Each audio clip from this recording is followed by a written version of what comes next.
여러분, 안녕하세요. 저는, 글쎄요.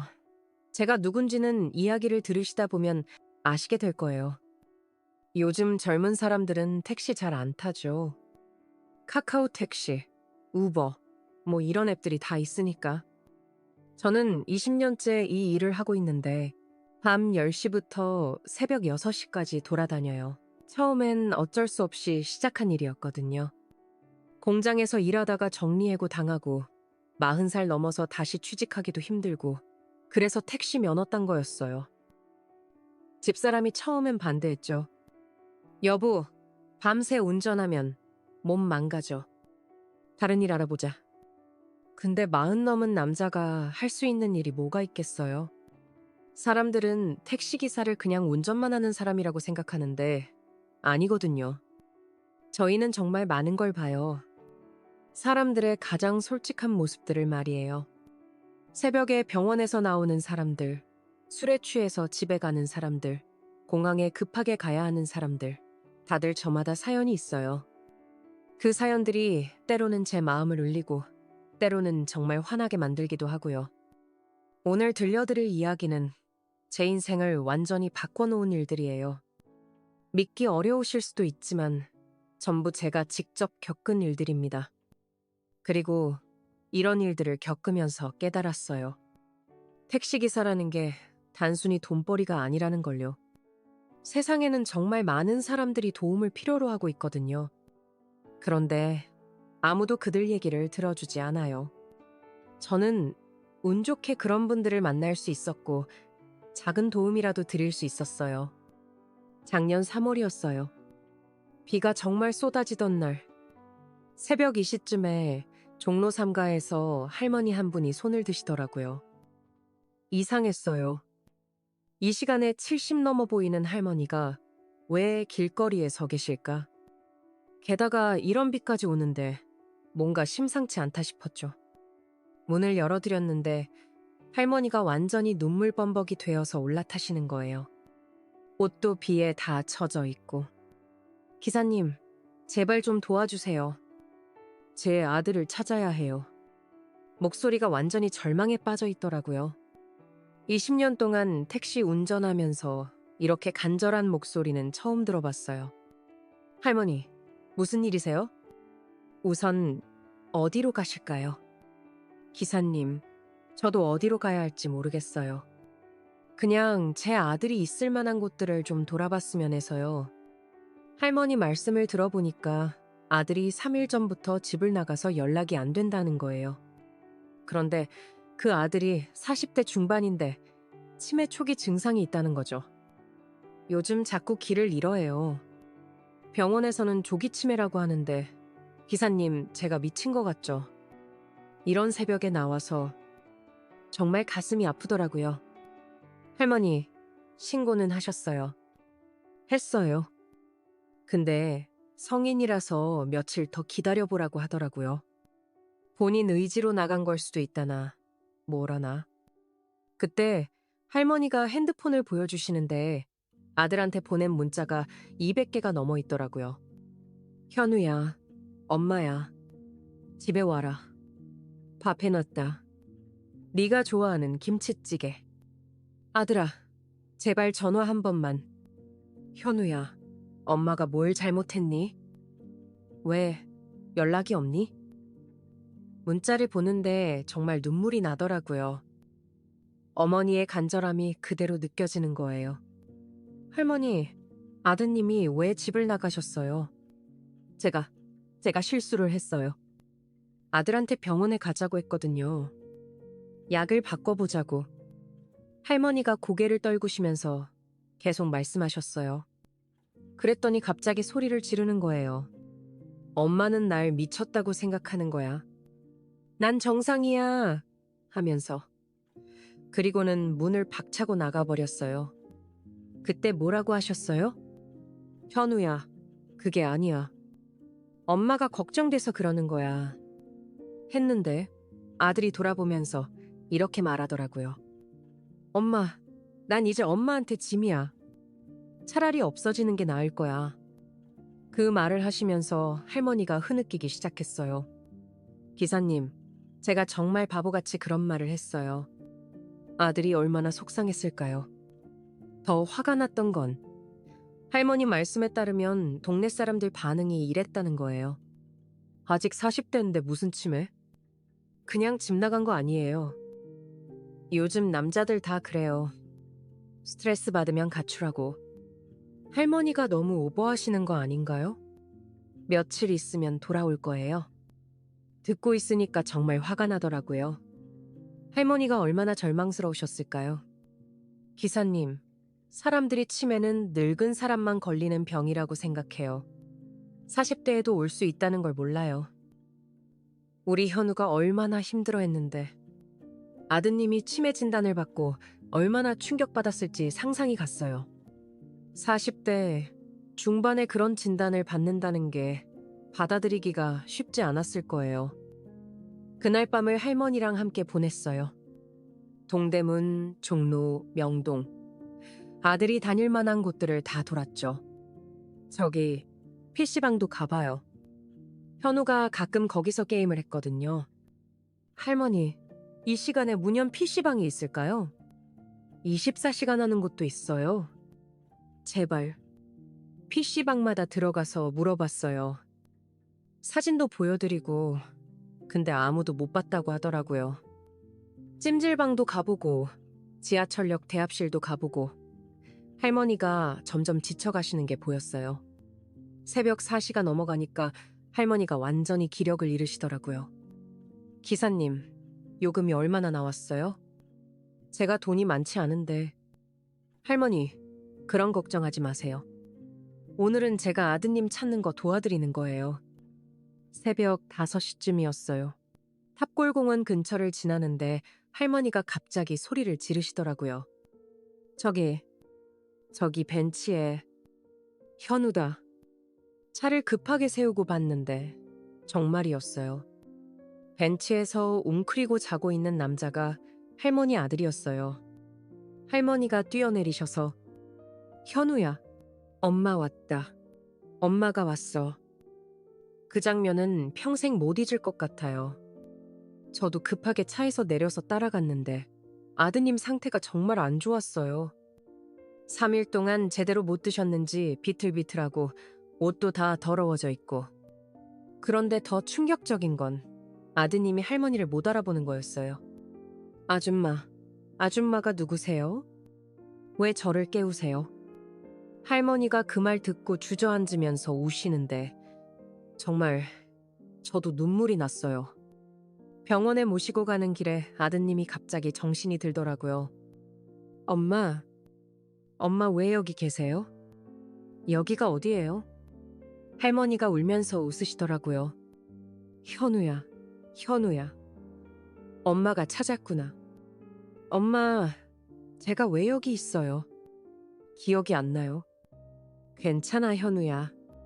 이제 괜찮아. 응급실에서 진료를 받는데 의사 선생님이 심각한 표정이더라고요. 탈수 증상이 심하고 영양실조도 있다고 했어요. 치료를 받고 나서 아드님이 많이 나아졌어요. 할머니도 알아보고 그동안 일어난 일도 어렴풋이 기억하더라고요. 엄마, 제가 집을 나갔어요. 그래, 현우야. 그런데 이제 괜찮아. 엄마, 미안해요. 제가 엄마한테 화냈어요? 할머니가 아드님 손을 꽉 잡으시면서 말씀하셨어요. 괜찮다, 현우야. 엄마가 다 이해해. 앞으로는 엄마가 더 잘할게. 그때 아드님이 이런 말을 하더라고요. 엄마, 저 무서워요? 제가 엄마를 잊어버릴까봐. 안 잊어버려. 엄마가 계속 옆에 있을 테니까 절대 안 잊어버려. 그날 요금을 받으려고 했는데 할머니가 제 손을 꽉 잡으시면서 기사님이 천사예요. 정말 천사. 저는 그날 처음으로 이 일이 단순히 돈벌이가 아니라는 걸 깨달았어요. 4월 어느 날이었어요. 서울대병원 앞에서 할아버지 한 분을 태웠죠. 첫눈에 봐도 많이 아프신 게 보였어요. 살이 너무 빠지셨고 산소통을 끌고 계시더라고요. 걸음걸이도 휘청휘청하시고 기사님, 수유리 공동묘지까지 가주세요. 새벽 3시에 공동묘지라 좀 이상했지만 할아버지 목소리가 너무 간절하더라고요. 할아버지, 이 시간에 묘지에 가시면 문이 열려 있을까요? 담이 낮은 데가 있어요. 들어갈 수 있을 거예요. 뭔가 절박한 상황인 것 같아서 더 이상 묻지 않았어요. 가는 길에 할아버지가 조심스럽게 말씀하시더라고요. 기사님, 전 내일이면 다시 병원에 입원해야 해요. 이번엔 마지막일지도 모르거든요. 무슨 말씀이세요? 폐암 말기예요. 의사가 길어야 한 달이라고 했어요. 담담하게 말씀하시는데 오히려 더 가슴이 아프더라고요. 아내가 거기 누워 있어요. 10년 전에 먼저 갔는데 제가 한 번도 못 갔거든요. 아파서 10년 동안 한 번도요. 처음에는 치료 때문에 못 갔고 나중에는 너무 미안해서 못 갔어요. 할아버지 목소리가 점점 떨리기 시작했어요. 우리 자식들이 제발 병원에만 있으라고 하네요.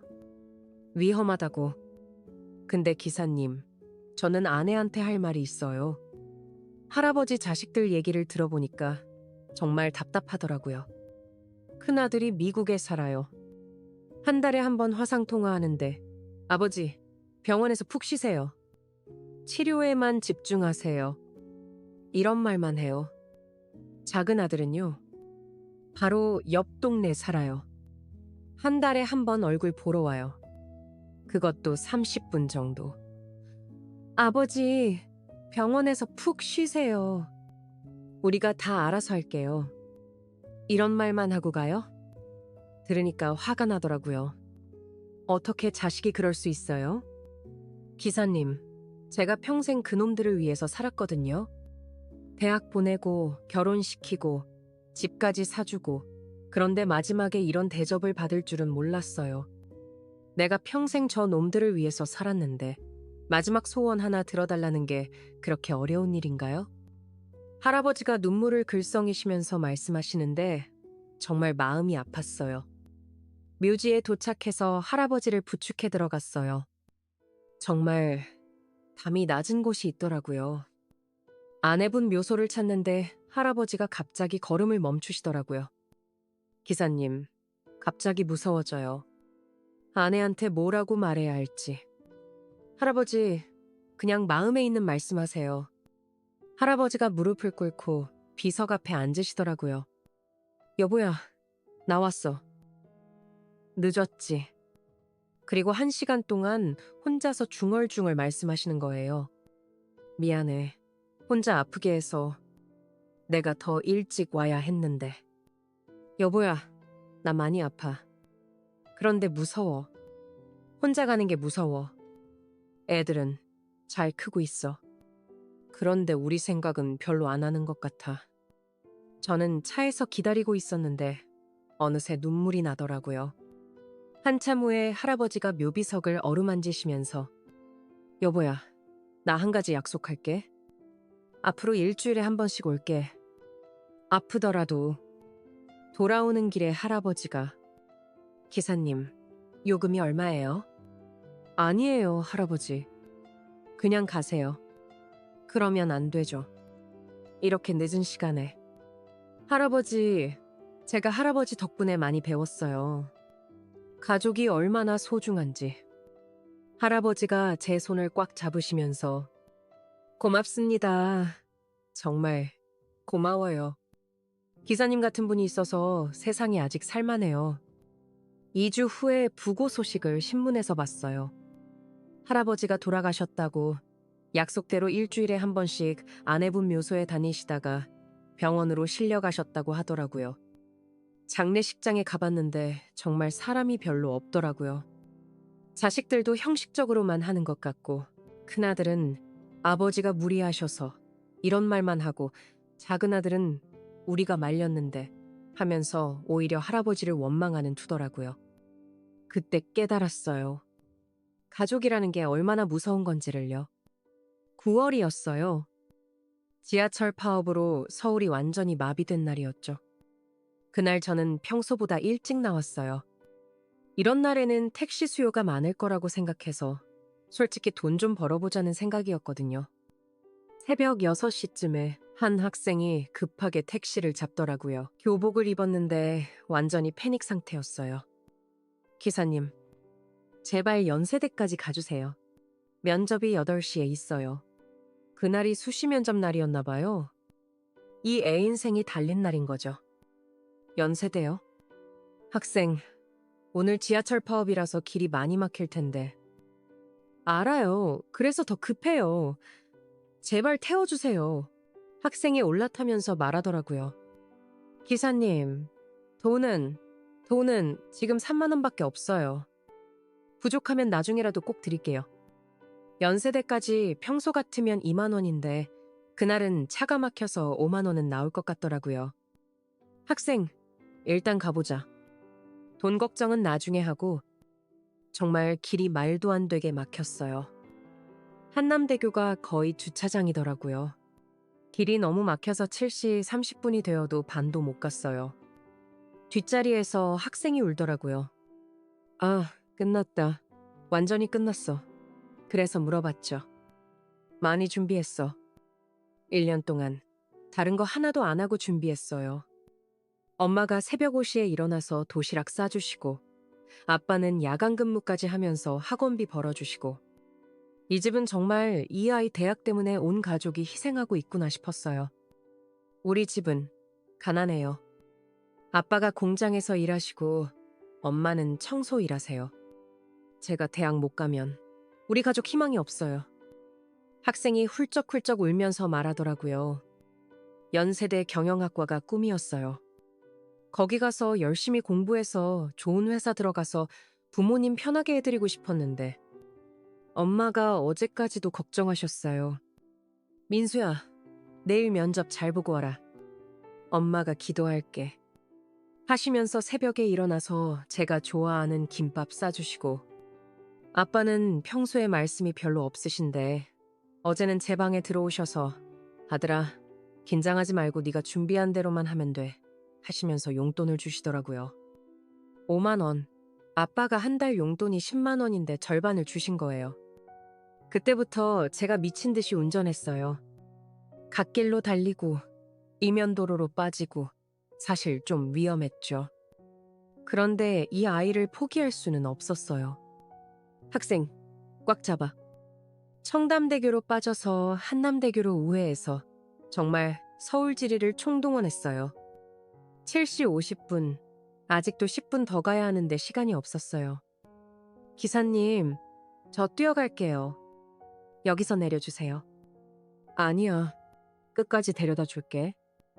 마지막 5분을 정말 영화처럼 달렸어요. 7시 55분에 연세대 정문 도착. 아저씨, 정말 감사해요. 아이가 3만 원을 주려고 하는데 그냥 가. 면접 잘 보고. 아니에요. 약속은 지켜야죠. 그런데 저도 모르게 이런 말이 나오더라고요. 합격하면 그때 주라. 기다릴게. 정말요? 약속이에요. 약속. 그런데 꼭 합격해야 해. 12월쯤에 연세대 앞을 지나가는데 누군가가 제 택시를 두드리더라고요. 그 학생이었어요. 아저씨?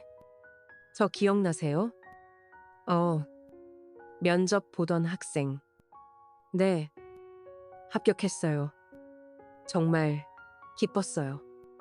남의 일인데도 정말 기뻤어요. 학생이 주머니에서 봉투를 꺼내더라고요. 약속한 택시비 드려요. 그때 2만 원 부족했으니까. 그리고 이것도 받으세요. 편지였어요. 학생이 쓴 감사 편지였는데 아저씨 덕분에 제 꿈을 이룰 수 있었어요. 평생 잊지 않겠습니다. 그리고 시간이 많이 지났어요. 어느 날 제가 교통사고를 당했거든요. 뒤에서 오던 차가 급정거를 못해서 목 디스크가 심하게 왔어요. 정말 아팠어요. 손가락 끝까지 저리고 목을 움직일 수도 없고 응급실에 실려갔는데 담당 의사가 들어오더라고요. 환자분, 안녕하세요. 전 정형외과 레지던트 김민수입니다. 뭔가 낯이 익더라고요. 혹시 연세대 수시 면접 때 택시 태워드린 적 있나요? 의사가 깜짝 놀라면서 아저씨, 정말 아저씨 맞아요. 그 학생이었어요. 의대에 합격해서 이제 레지던트가 된 거죠. 아저씨 덕분에 제가 여기 있어요. 이번에는 제가 아저씨를 도와드릴게요. 민수가 정말 정성스럽게 치료해줬어요.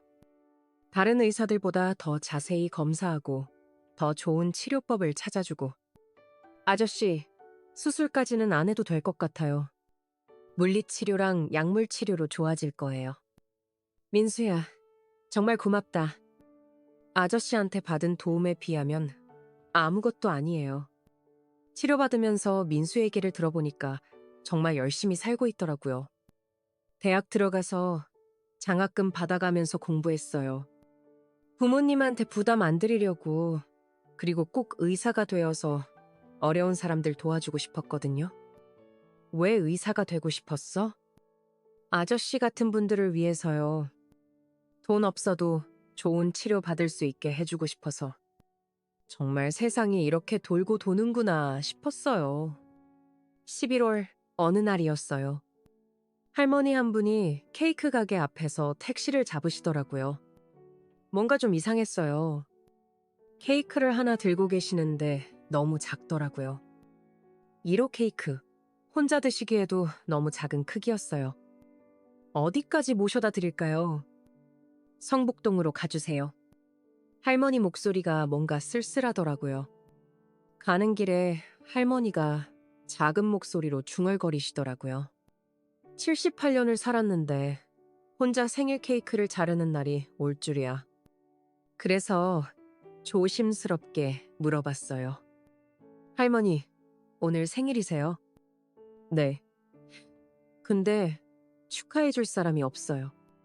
그 말씀을 하시면서 할머니가 한숨을 깊게 쉬시더라고요. 자식들은 다 외국에 살고, 손자들은 바쁘다고 하고, 친구들은 다 먼저 가고, 작년까지는 옆집 할머니랑 같이 지냈는데, 그분도 올해 돌아가셨어요. 할머니가 눈물을 훔치시더라고요. 기사님, 나이 들면 정말 외로워요. 아무도 안 찾아와요. 할머니 얘기를 더 들어보니까 정말 안타까웠어요. 큰아들이 캐나다에 살아요. 1년에 한 번 전화하는데 엄마, 건강하게 지내세요. 이런 말만 하고 끝이에요. 딸은 미국에 살고요. 명절에 화상통화하는데 손자들이 한국말을 못해서 대화도 안 돼요. 할머니 목소리에 서운함이 가득했어요. 엄마, 거기서 편하게 지내세요. 돈은 매달 보내드릴게요. 이런 말만 해요. 돈만 보내면 다 된 줄 아는 것 같더라고요. 할머니, 동네에 친구분들은 안 계세요. 다 돌아가셨어요. 저만 혼자 남았어요. 어르신회관 같은 데는 안 가세요. 가봤는데 거기도 파벌이 있더라고요. 새로 온 사람은 끼워주지 않아요. 할머니가 씁쓸하게 웃으시더라고요. 작년에 넘어져서 병원에 갔는데 혼자 가야 했어요. 옆에서 지켜봐 줄 사람이 없으니까 의사 선생님이 안쓰럽다는 눈으로 보시더라고요. 정말 화가 났어요. 어떻게 자식들이 그럴 수 있어요? 집에 와서 아내한테 얘기했어요. 여보, 오늘 만난 할머니가. 아내가 듣더니 우리 가족이 가서 함께 생일 축하해드리자. 딸도 고등학생인데 아빠, 우리가 할머니의 가족이 되어드리면 안 돼요? 그래서 그날 밤에 다시 할머니 댁을 찾아갔어요. 케이크랑 치킨이랑 준비해서. 할머니 댁이 정말 작은 원룸이었어요. 혼자 살기에도 너무 작고 쓸쓸한 느낌이었어요. 초인종을 눌렀는데 할머니가 깜짝 놀라시더라고요. 어머, 기사님. 왜? 할머니, 생일 축하드려요. 아내랑 딸이 생일 축하합니다. 노래를 부르는데 할머니가 울음을 터뜨리시더라고요. 이런 일이 어디 있어요? 처음 보는 사람들이. 할머니, 이제 저희가 가족이에요. 그날 밤 우리는 할머니랑 진짜 가족처럼 시간을 보냈어요. 할머니가 옛날 얘기도 해주시고, 내가 젊었을 때는 정말 열심히 살았어요. 남편 뒷바라지하고, 자식들 키우고, 우리 딸은 할머니한테 학교 얘기하고, 할머니, 저 요즘 수학이 너무 어려워요. 그래? 할머니가 젊었을 때는 수학을 참 잘했는데, 지금은 기억이 안 나네. 아내는 할머니 손을 잡고, 할머니, 외로우시면 언제든 연락하세요. 우리가 자주 올게요. 할머니, 이제 우리가 가족이에요. 자주 올게요. 할머니가 제 손을 꽉 잡으시면서 고마워요. 정말 고마워요. 오늘이 제 인생에서 가장 행복한 생일이에요.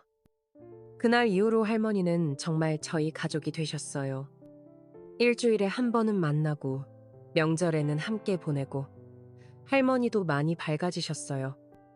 그리고 3년이 지났어요. 제 인생을 완전히 바꿔놓은 그날 밤, 서울대병원 앞에서 간호사복을 입은 여자분을 태웠어요. 야간 근무를 마치고 집에 가시는 것 같더라고요. 반포로 가주세요. 뭔가 이상했어요. 목소리가 너무 익숙한 거예요. 처음에는 그냥 착각이라고 생각했어요. 40년 전 목소리를 어떻게 기억하겠어요? 신호등에서 잠깐 멈췄을 때 백미러로 슬쩍 봤는데 설마 이건 아니겠지. 40년 전의 기억이 갑자기 떠오르더라고요. 고등학교 때 첫사랑이었던 박미영이 키가 작고 웃을 때 보조개가 있던 심장이 막 뛰기 시작했어요. 근데 설마 40년 만에 내 택시에 혹시 실례지만 성함이 어떻게 되세요? 평소 같으면 이런 질문 안 해요. 손님한테 실례가 되니까 박미영인데요. 왜 그러세요? 정말이었어요. 진짜 미영이었어요.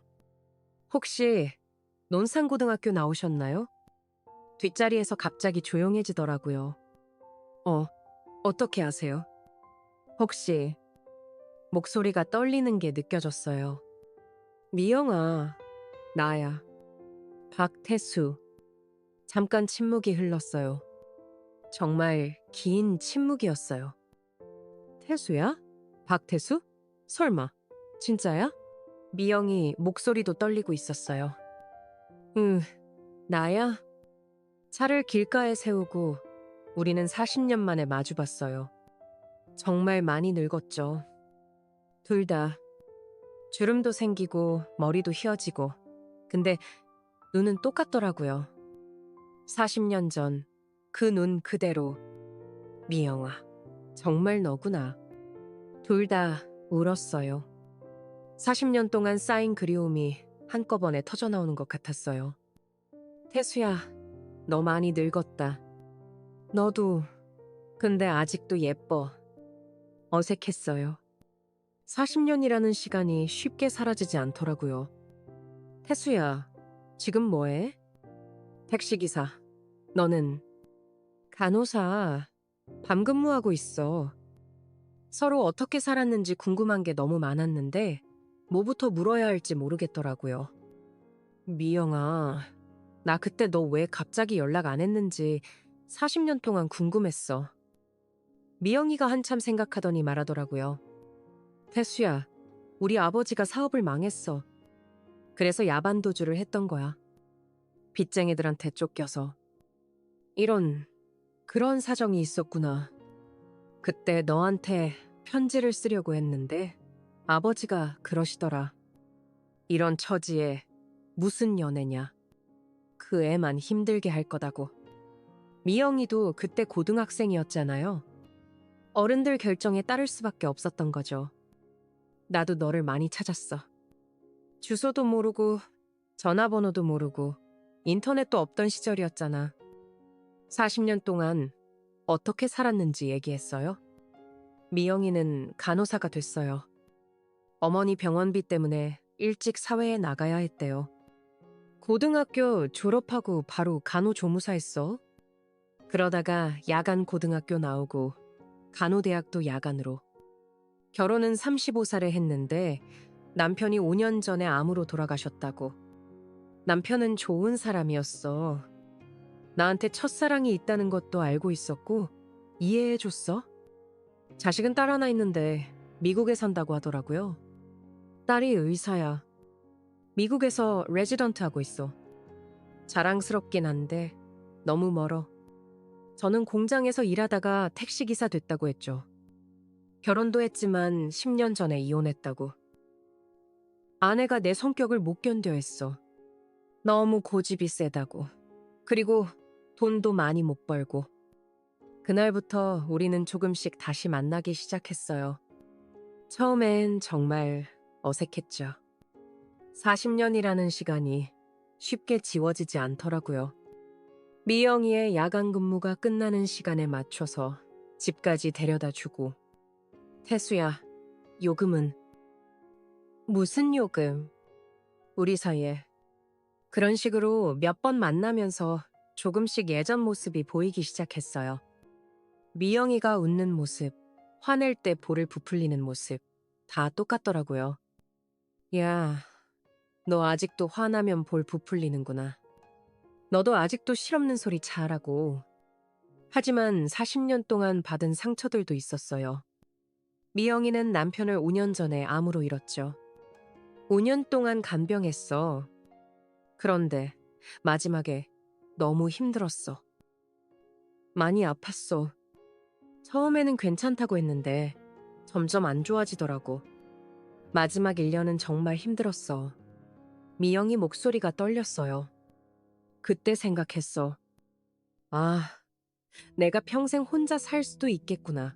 그런데 태수를 만난 거야. 저도 이혼의 상처가 있었어요. 미영아, 나도 실패한 사람이야. 결혼 생활을 제대로 못했어. 무슨 일이 있었어? 성격 차이였어. 내가 너무 고집이 세고 돈도 많이 못 벌고 아내가 지쳤을 거야. 서로의 아픈 과거를 얘기하면서 오히려 더 가까워진 것 같았어요. 2개월 정도 지나니까 정말 자연스러워졌어요. 미영이 야간 근무 끝나면 같이 아침 먹고 주말에는 같이 영화도 보고. 태수야, 우리 이거 연애하는 거야? 글쎄, 그런 것 같은데. 58살, 56살에 하는 연애. 어색하면서도 설레더라고요. 미영아, 나이 들어서 하는 연애가 이렇게 좋은 줄 몰랐어. 그러게, 20대 때보다 더 좋은 것 같아.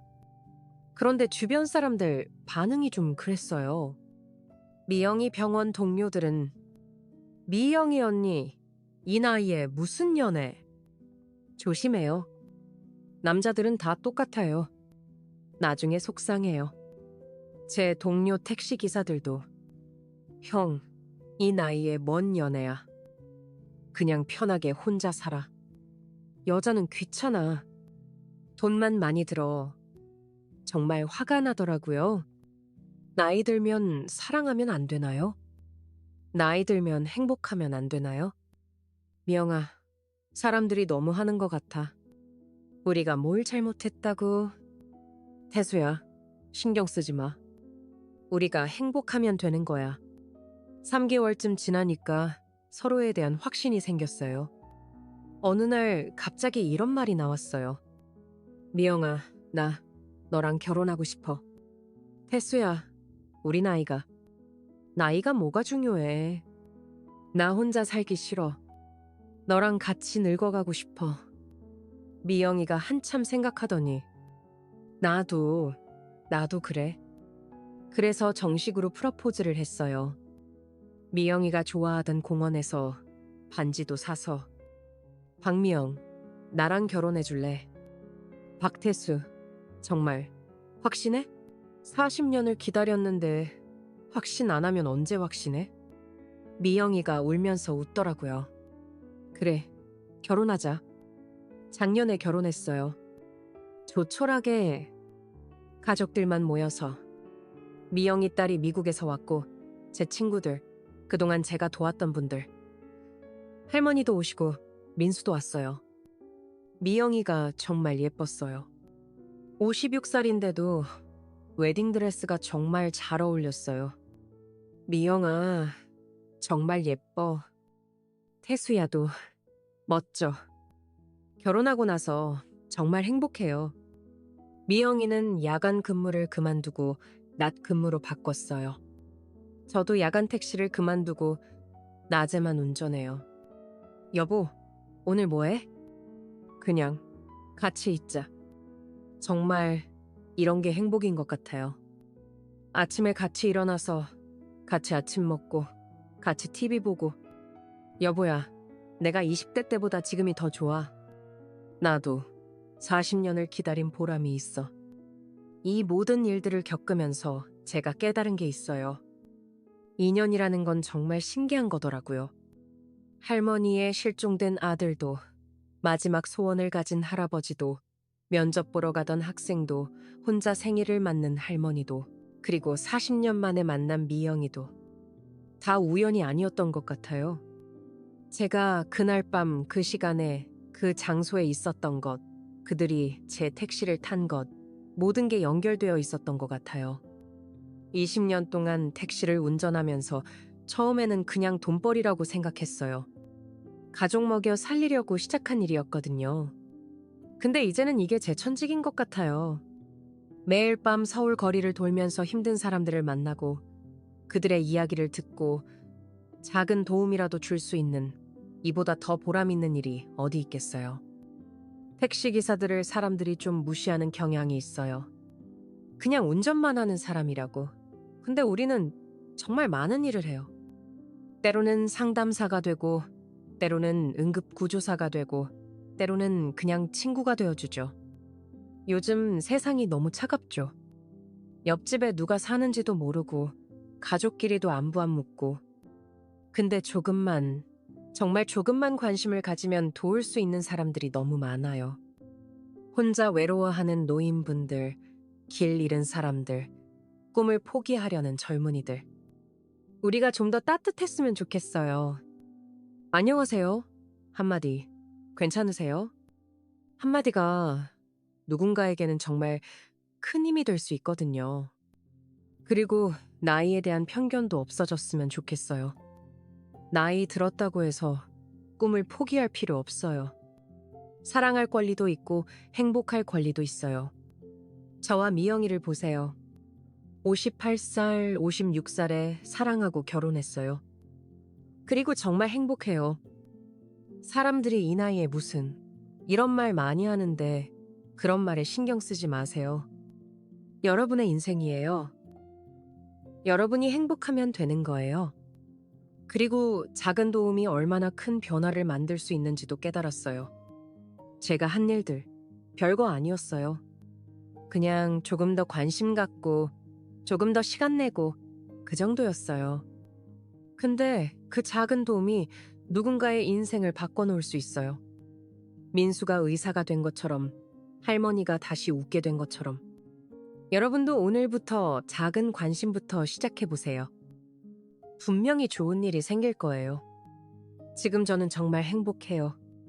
40년 만에 만난 미영이와 새로운 삶을 시작했고, 그동안 만났던 분들과도 계속 연락하고 지내요. 실종됐던 아들을 찾은 할머니는 아들이 요양원에 들어가셨지만 매일 면회를 가세요. 힘들지만 포기하지 않으세요. 수능 보던 학생은 지금 훌륭한 의사가 되어서 어려운 환자들을 돌보고 있어요.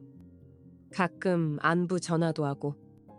독거노인이셨던 할머니는 저희 가족과 진짜 가족이 되셨어요. 지금도 일주일에 한 번은 만나죠. 미영이랑도 친하게 지내시고. 인생이 참 신기해요. 언제 어떤 인연을 만날지, 언제 어떤 기적이 일어날지 정말 모르겠어요. 그러니까 포기하지 마세요. 여러분에게도 분명히 특별한 인연이 기다리고 있을 거예요. 저는 오늘도 택시에 올라탑니다. 이제는 미영이랑 같이 낮에만 일해요. 또 어떤 이야기가 기다리고 있을지 기대하면서요. 그리고 집에 돌아가면 미영이가 기다리고 있어요. 함께 저녁 먹고 함께 TV 보고 그런 평범한 행복을요. 여러분도 오늘 하루 따뜻하게 보내세요. 그리고 주변을 한번 둘러보세요.